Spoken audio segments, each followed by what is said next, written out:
నేను బాన్సువాడకు రాకముందే మీకు ఇన్ఫర్మేషన్ లేదనే విషయం నాకు తెలిసింది. తెలిస్తే ఇమీడియట్లీ నేను పిసిసి ప్రెసిడెంట్ గారికి కంప్లైంట్ చేసినాను. ఒకటి గుర్తుంచుకోండి, నేను పిసిసి ప్రెసిడెంట్ గారు కంప్లైంట్ చేస్తే పిసిసి ప్రెసిడెంట్ గారు కంపల్సరీ పిలిపిమని వీళ్ళకు ఫోన్ చేసి చెప్పి వాళ్ళకు అంటే మా ఇక్కడ మండల ప్యాంట్లకి లేరు కాబట్టి ఈ జిల్లా అధ్యక్షుడికి చెప్పింది, రామారెడ్డి జిల్లా అధ్యక్షుడికి చెప్పింది. సరే చెప్పే సమయం కాదు అది, మీటింగ్ చాలా ముందు మీకు ఫోన్ చేయడం అనేది భావ్యం కాదనే విషయం మాకు క్లారిటీ ఉంది. దీనిపైన మేము మహేష్ అన్నకు లిఖితపూర్వకమైనటువంటి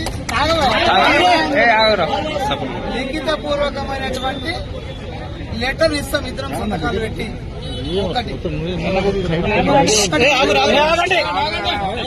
ఒకటినండి, ఇది ఒకటి ఇవాళ మీటింగ్ అయిపోతుంది.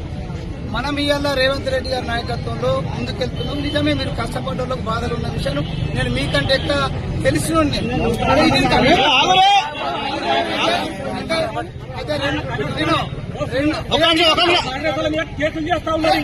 కేసులు చేస్తే